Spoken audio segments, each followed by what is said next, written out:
জামাতের আকীদার সমস্যা, তাহলে আমরা অমুক সেকুলার দলের সাথে ঐক্য করি। আমার এটা বুঝে আসে না যে আকীদা বলতে যেটা। আসসালামু আলাইকুম বরহমতুল্লাহ। আলহামদুলিল্লাহ।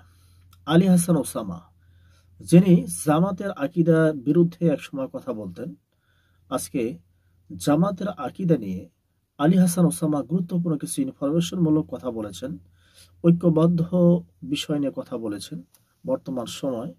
এজন্য প্রথমেই আমরা শুনে আসি আলী হাসান ওসামা জামাতের আকীদা নিয়ে কি কথা বলেছেন, কি আমার মন্তব্য করেছেন। তারপরেই আপনাদের সঙ্গে গুরুত্বপূর্ণ আরো কিছু কথা হবে ইনশাআল্লাহ। দর্শক, এবার জামাত ইসলামের আকীদা নিয়ে মুখ খুললেন জামাত ইসলামের ঘোর বিরোধী, যিনি সবচেয়ে বেশি অনলাইন অফলাইনে জামাত ইসলামী বাংলাদেশের বিরুদ্ধে কথা বলে গেছেন, কওমির জনপ্রিয় বক্তা আলী হাসান ওসামা। আমরা শুনে আসি আলী হাসান ওসামা জামাত ইসলামী বাংলাদেশকে নিয়ে কি বলেছে, এরপর ইনশাআল্লাহ আমরা কথা বলবো। জামাতের আকীদার সমস্যা, তাহলে আমরা অমুক সেকুলার দলের সাথে ঐক্য করি। আমার এটা বুঝে আসে না যে আকীদা বলতে যেটা বোঝায়। জামাতের সাথে আমাদের যে আকীদার দ্বন্দ্বগুলো আছে, এগুলোর ভিত্তিতে এই পর্যন্ত জামাতকে সরাসরি কাফের কিন্তু কেউ ফতোয়া দিচ্ছে না। সর্বোচ্চ তারা বলতে চাচ্ছে যে গোমরা অথবা তাদের মধ্যে সমস্যা আছে ইত্যাদি। কিন্তু আমরা জানি, কেউ যদি শরিয়া আইনে অবিশ্বাস করে, কেউ যদি ইসলাম বিরোধী কোনো আকীদা পোষণ করে, অথবা ইসলামকে এক কোণঠাসা করে দিয়ে সে অন্য কোনো আদর্শের মাধ্যমে, যেটাকে নব্য জাহিলিয়াত বলে, সেই আদর্শের মাধ্যমে রাষ্ট্র পরিচালনার চেষ্টা করে, তাহলে সেটাও কি আকীদা না? এবং এই আকীদা কি এর চাইতে আরো জঘন্য না? যেখানে 19 আর 20 পার্থক্য, আর যেখানে 0 আর 20 পার্থক্য, এই দুইটা তো কোশ্চিনকাল এক না। পৃথিবীতে কেউ আকীদার বাইরে না। কাফেরেরও আকীদা আছে, নাস্তিকেরও আকীদা আছে, সেকুলারেরও আকীদা আছে। সেকুলারিজমটাই তো একটা আকীদা, জাতীয়তাবাদ এটা একটা আকীদা, গণতন্ত্র এটা একটা আকীদা। তো এখন দেখা যাচ্ছে যে আমরা নিজেদের ভেতরে ঐক্য না, আসন সমঝোতাও করতে রাজি না, কিন্তু আরেকজনের কাছে আমরা সব বর্গা দিয়ে দিতে রাজি। আল্লাহ মাফ করুন, এমন কথা আমাদের শুনতে হচ্ছে। আলেম বলছে, আমার মাথার উপর যখন ওই নেত্রীর ছবি শোভা পাবে, ওই নেতার ছবি শোভা পাবে, তখন আপনারা প্রোগ্রামে আসতে বাধ্য হবেন। আজকে আমার মার্কার সাথে ওই মার্কা নাই, আমার গাছের মধ্যে ওই ফল ধরে নাই বলে আপনারা এখন খুব বেশি আসেন নাই।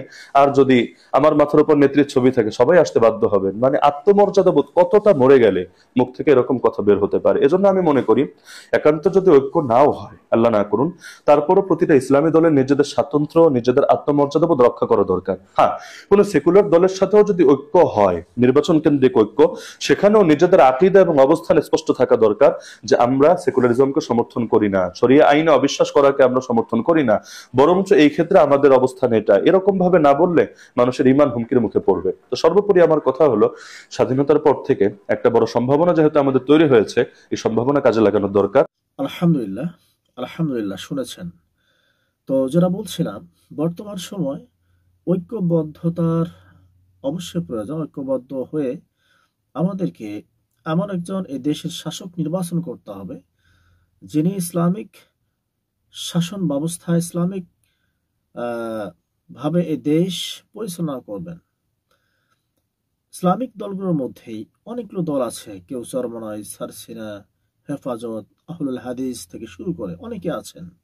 তো আমি মনে করি ইসলামিক দলগুলোর মধ্যে সবচেয়ে বড় এবং শক্তিশালী বড় প্ল্যাটফর্ম যেটা, সেই দলকেই অবশ্যই ইসলামিক বাকি যে দলগুলো আছে সমর্থন করা দরকার। কারণ এই দেশে খেলাফা প্রতিষ্ঠা করতে গেলে অবশ্যই বর্তমান সময় যে কোনো ইসলামিক শাসন ব্যবস্থা, ইসলামিক দল বাংলাদেশে আসা অবশ্যই একান্ত জরুরি। অবশ্যই। তবে হ্যাঁ, এই দেশের রাষ্ট্রের ভার গ্রহণ করার আগেই অবশ্যই নিয়ত করতে হবে, কোরআন হাদিসের মধ্যে যেভাবে একসময় খলিফা অর্থাৎ প্রতিনিধির মাধ্যমে শরিয়া আইনের মাধ্যমেই শরিয়া ভিত্তিক শাসনের মধ্যেই রাষ্ট্র পরিচালনা করা হয়েছিল, ঠিক তেমনি এই দেশে অবশ্যই কোরআন হাদিসের মাধ্যমে রাষ্ট্র পরিচালনা করতে হবে, এই নিয়ত করতে হবে। তাহলেই সকলের সমর্থন করা হবে এবং করতে হবে। আহলুল হাদিস বলেন এবং অন্যান্য দল বলেন, আমি মনে করি ইসলামিক শাসনভার বর্তমান সময় জনপ্রিয় এবং প্ল্যাটফর্ম হচ্ছে জামাত, সকলে জানেন।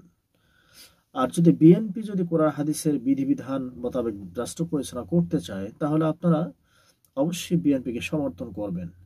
আর যদি বিএনপি না করে এবং অন্যান্য যদি যে কোনো দল হোক, ইসলামিক নিয়ম অনুযায়ী যদি শাসন ভার গ্রহণ করার দায়িত্ব নেয় 95% মুসলমানের দেশে ইসলামিক শাসন ব্যবস্থা প্রতিষ্ঠা হবে, এটি হচ্ছে বাস্তবতা। যে দলই হোক না কেন সেই দলকে সমর্থন করা সকলেরই দরকার।